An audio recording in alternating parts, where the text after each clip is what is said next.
Louvado seja o nosso Senhor Jesus Cristo, para sempre seja louvado, querido irmão, querida irmã, você que tem me acompanhado nessa jornada missionária.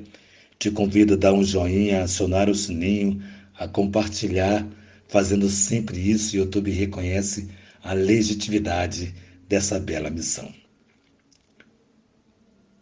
Na 16ª semana do tempo comum.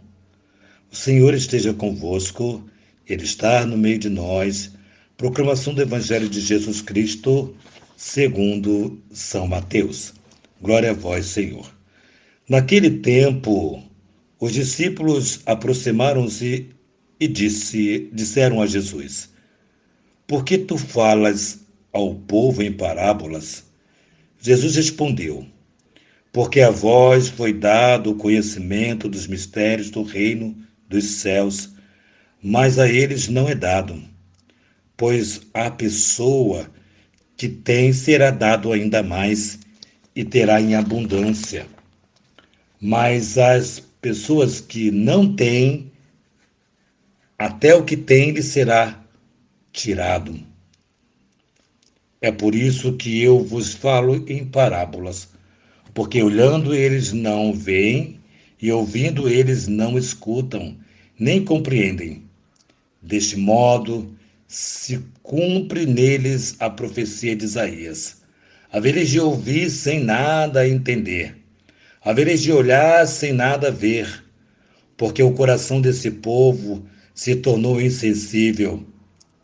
Eles ouviram com má vontade e fecharam seus olhos para não ver com os olhos, nem ouvir com os ouvidos, nem compreender com o coração, de modo que se convertam e eu os cure.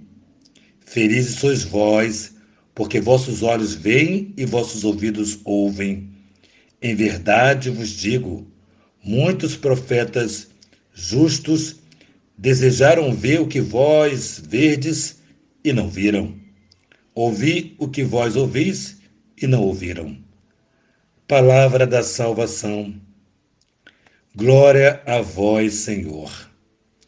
Amados filhos, hoje a palavra de Deus quer trazer no nosso coração esse rigor com a palavra de Deus, quando Jesus tem o cuidado mesmo, ele fala em parábolas. Os discípulos fazem essa pergunta para o Senhor e ele responde exatamente para que esses que acham que sabem, até o que eles sabem lhes será tirado. Ou seja, para mostrar que a sabedoria que não leva ninguém ao encontro daquele que é maior, essa sabedoria é uma sabedoria vazia, é uma sabedoria sem sentido. Então Jesus mostra com veemência esse zelo, esse cuidado com a palavra, e por isso ele fala em parábolas, para realmente confundir. E as parábolas, elas conseguem, é interessante, que elas conseguem confundir aqueles que não querem aprender com o mestre, que não querem experimentar aquilo que o mestre tem a oferecer. Então as parábolas confundem, porque a clareza dessas palavras está naqueles que abrem o coração. Tem ouvidos e não ouvem, tem boca e não fala, ou seja, aqueles que estão apáticos à mensagem, aqueles que estão apáticos àquilo que o Senhor quer realizar nas nossas vidas. Por isso, havereis de olhar sem nada ver, porque o coração desse povo tornou-se insensível. Então, veja bem, amados filhos, é um indicativo muito importante.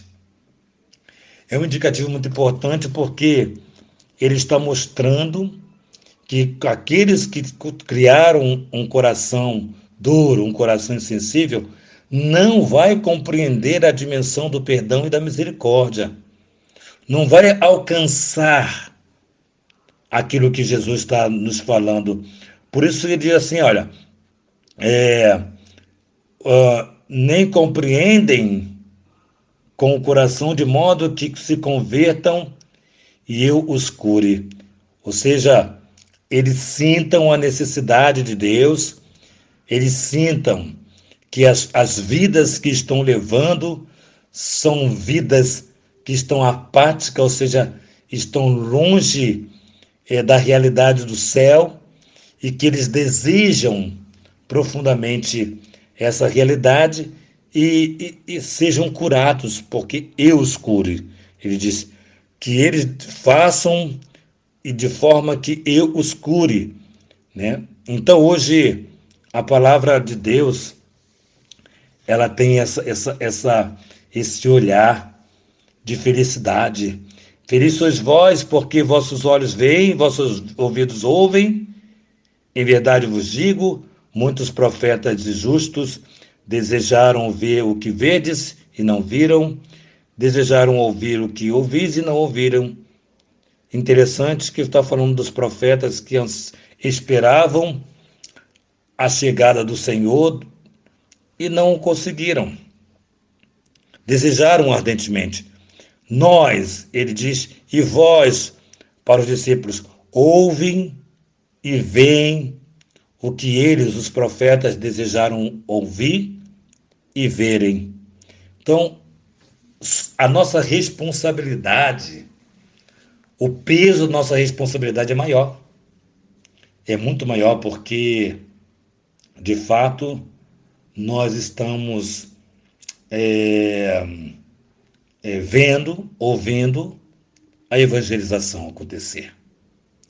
Então, que hoje a palavra de Deus possa certificar em nós essa abertura de querer fazer com que o céu possa acontecer na nossa vida em Jesus Cristo. Então, que nossa patrona Santa Faustina nos enriqueça com o diário, que a Santíssima Virgem Maria, Rainha do Clero, nos dê a graça, nos fortaleça, para que possamos viver a profundidade da missão e termos a nossa casa para cuidarmos dos sacerdotes, que ela nos dê essa graça, interceda ao teu Filho Jesus, que consigamos ter essa casa, que São José, esposo de Maria, nos dê a simplicidade para a missão e no serviço. Em nome do Pai, do Filho e do Espírito Santo. Amém.